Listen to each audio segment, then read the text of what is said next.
Olá pessoal, bom dia, boa tarde, boa noite a todos os senhores que são inscritos no nosso canal Anotações de Processo Civil.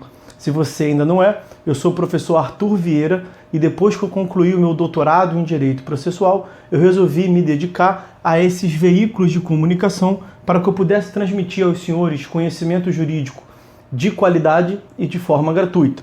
Aqui eu vou pontuar o meu e-mail de contato para que eventuais interessados possam estabelecer um contato mais direto. Inclusive, nós podemos eventualmente considerar a hipótese de publicar um artigo científico em conjunto, tá certo? Bom, gostaria de pontuar também com os senhores o nosso canal no YouTube. Se você ainda não é inscrito, basta clicar no ícone do livro que fica no canto inferior do vídeo para que você se inscreva. Sugiro também que você clique no ícone do sininho para que você possa ativar as notificações dos vídeos que são constantemente disponibilizados por aqui. Gostaria de apresentar também aos senhores a nossa plataforma acadêmica, arturvieiracursos.com.br, arturvieiracursos.com.br, onde os senhores encontrarão cursos online de modo gratuito, inclusive com a emissão de certificado válido em todo o território nacional. Tá certo? Então, após a pausa, nós vamos tratar do vídeo de hoje. Então, meus amigos, no vídeo de hoje, quero apresentar para os senhores uma visão geral a respeito do procedimento comum da tutela jurisdicional cognitiva, que é o que nós estamos dispostos a analisar aqui nesse curso. Os senhores devem se recordar, nós estudamos lá no módulo de Teoria Geral do Processo, então lá, quando a gente estudou a evolução histórica a respeito do processo, que pela teoria do processo como entidade complexa, teoria do professor Cândido Rangel Dinamarco, o processo ele assumiria uma dupla perspectiva. Ele contaria, portanto, com uma perspectiva intrínseca, que era aquela pela qual o intérprete, o investigador, analisava o processo por dentro, e aí, nesse contexto, entende-se por processo ser uma relação jurídica de natureza processual, tese que foi desenvolvida pelo professor Oskar von Bülow. Oskar von Bülow no século XIX, 1854, 58, salvo engano. Mas além dessa concepção, nós temos também a perspectiva extrínseca, que é que mais de perto nos interessa aqui, nesse contexto. Pela perspectiva extrínseca, processo vem a ser um procedimento que deve necessariamente se desenvolver em contraditório. Procedimento em contraditório. É a tese do professor Hélio Fazzolari, do século XX, 1958. Bom, então percebam que uma das acepções possíveis a respeito do processo, do fenômeno processo, é a concepção de procedimento. Então, nós veremos essa ideia de procedimento.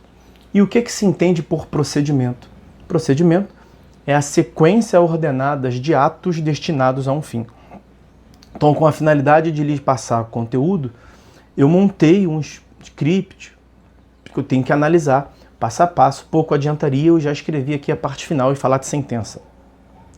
Tem que preparar todo um contexto para que os senhores entendam. Tenho atos que se sucedem em uma certa ordem para que os senhores possam adquirir conhecimento. Isso é um procedimento. Do ponto de vista do processo jurisdicional, o procedimento, então, é a sequência ordenada de atos processuais destinados ao exercício da jurisdição. Então, o procedimento é justamente os atos que se sucedem no curso do processo para que se responda à pretensão formulada no direito de ação por meio do exercício da jurisdição. Ok? Bom, o procedimento comum da tutela cognitiva, veja, e a tutela cognitiva, a tutela de conhecimento, assim como, de modo geral, acontece na tutela executiva também, tutela cognitiva tem procedimento comum e procedimentos especiais. O que é o procedimento comum? É o procedimento padrão, procedimento tipo, procedimento modelo, procedimento que tem um plexo de garantias para respeitar, a título de exemplo, contraditório devido ao processo legal. Ele é um procedimento, portanto, pretensamente exaustivo, procedimento elástico.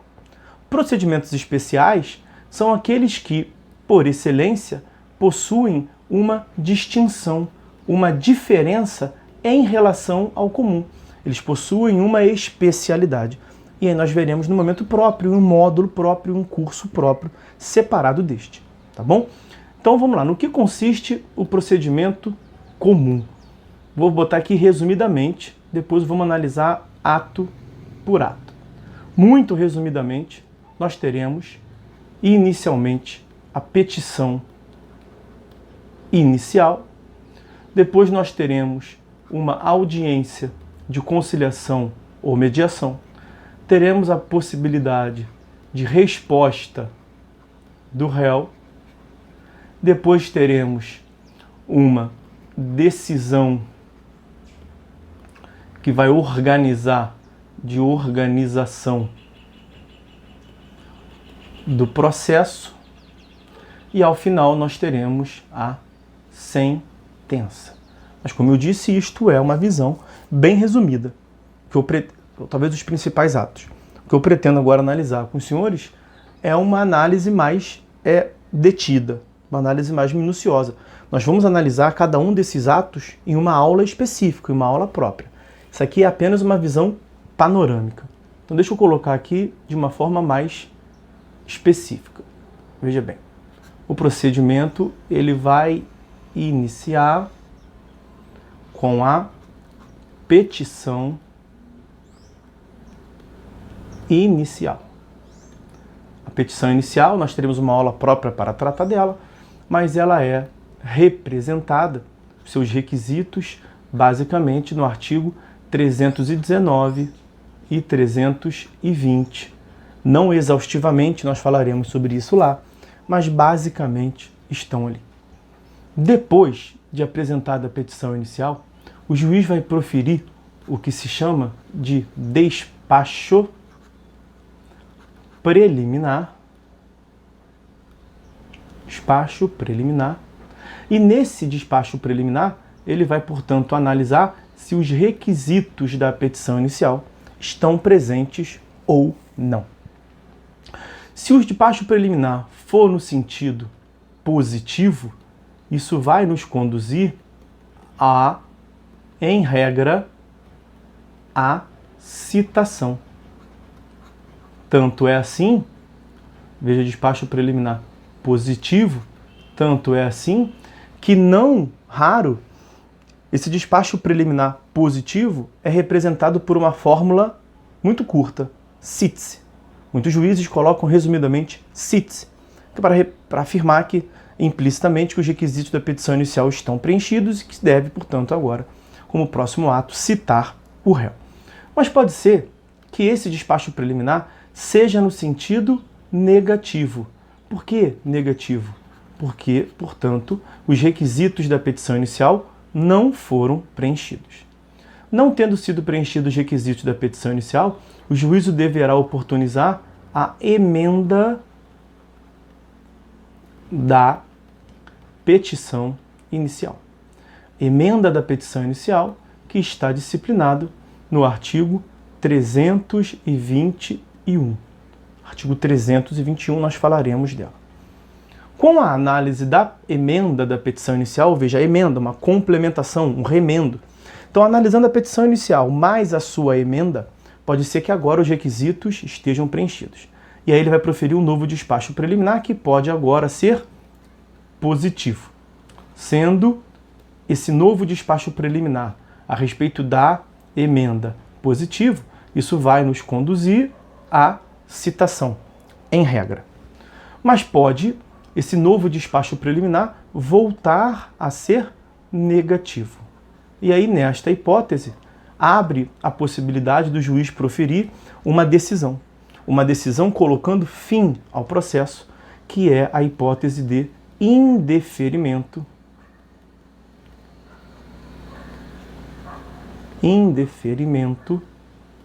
da petição inicial. Indeferimento da petição inicial está no artigo 330. Não se resume a essa hipótese, mas é muito comum esta hipótese.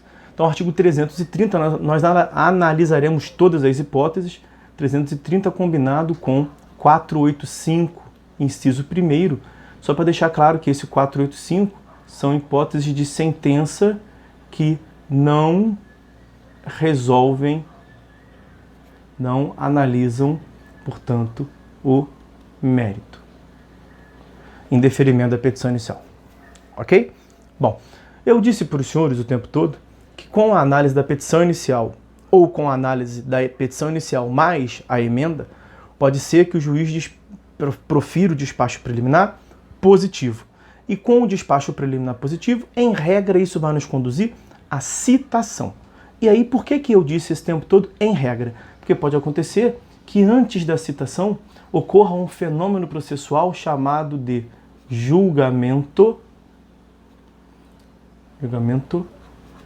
liminar de improcedência. O julgamento liminar de improcedência está disciplinado no artigo 332. E, diferentemente do indeferimento da petição inicial, e o indeferimento não analisa o mérito, aqui nós temos uma análise de mérito. Veja, improcedência é a não procedência. Então aqui ele é uma extinção com resolução do mérito. Então os dois geram, essas duas hipóteses destacadas nesse momento aqui, ó, o julgamento liminar de improcedência e o indeferimento da petição inicial, geram a extinção do processo, mas uma delas não resolve o mérito, que é o indeferimento, e a outra resolve o mérito, que é o julgamento liminar de improcedência. Mas não sendo o caso nem de se julgar improcedente liminarmente o mérito, nem de indeferir a petição inicial, o que nós teremos agora sim é a citação do réu. E o réu é citado para quê? O réu é citado para comparecer a uma audiência prévia para tentativa de autocomposição por meio das técnicas de conciliação ou de mediação. E aí, evidentemente, nós teremos um momento próprio para analisar se é conciliação, se é mediação, que diferencia uma da outra e falar um pouco melhor sobre isso. Tá certo? Bom, nós temos que observar entre a citação e esta audiência um prazo mínimo de 30 dias, esse interregno aqui, e o réu deve receber aqui, então o recebimento da citação deve se dar com um prazo de 20 dias. Nós voltaremos a ver isso no momento próprio, ok? Bom, obtida a autocomposição, então resultando autocomposição, seja pela conciliação ou pela mediação desta audiência, e é para isso que ela se destina, aí nós teremos uma sentença ou decisão interlocutória, vai depender se a autocomposição foi sobre todo o conteúdo do processo ou não, mas vamos tratar aqui como se tivesse sido uma sentença homologatória da autocomposição. da transação. E essa é uma hipótese prevista lá no artigo 487, no inciso 3º. Ok? Vejam, mas aí o procedimento prossegue. E vai prosseguir quando? Quando não for o caso de se alcançar a autocomposição. E aí vamos seguir. O processo prossegue.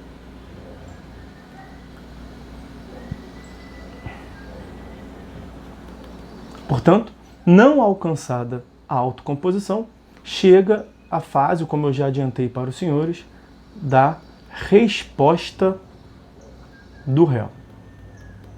Só que resposta do réu é um gênero. Dentre a resposta do réu, nós temos a contestação e temos também a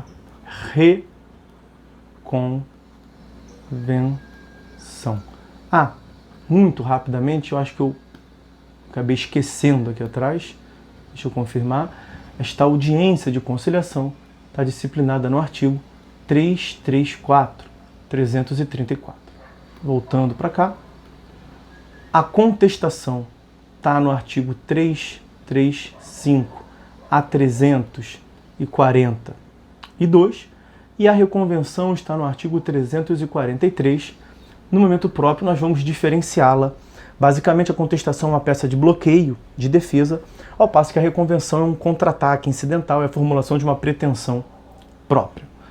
Nós temos um fenômeno, uma situação jurídica, que é a hipótese que se dá mais ou menos aqui, após, portanto, a fase de resposta do réu, que é a chamada revelia. E no que consiste a revelia? É a ausência de defesa, portanto, a ausência de contestação. E a revelia é disciplinada entre os artigos 344 e 346. E a revelia produz relevantes efeitos processuais para o prosseguimento do processo, por isso que ela é apresentada neste momento. Posteriormente, a próxima fase é a chamada providências preliminares.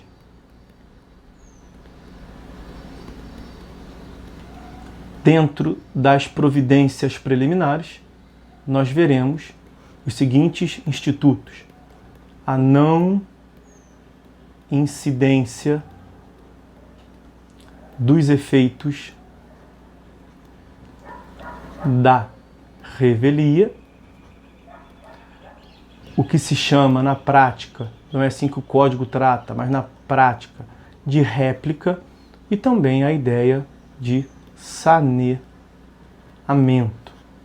Esses três institutos estão disciplinados no código entre os artigos 347 e 353. Só que nós veremos também que não são apenas estas as hipóteses de providências preliminares. Superado esta fase, o processo prossegue pela etapa chamada de julgamento conforme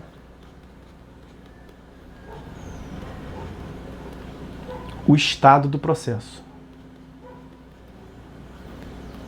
Julgamento conforme o estado do processo, que também possui três institutos: a extinção do processo, com resolução do mérito ou sem, artigo 354, o julgamento antecipado do mérito e do 355 e o julgamento antecipado parcial do mérito, que está no artigo 356. Então, este capítulo está lá do 354 ao 356.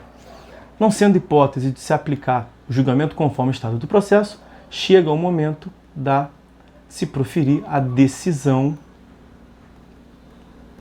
de organização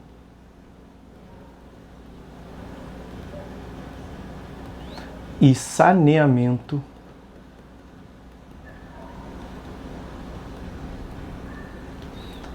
do processo.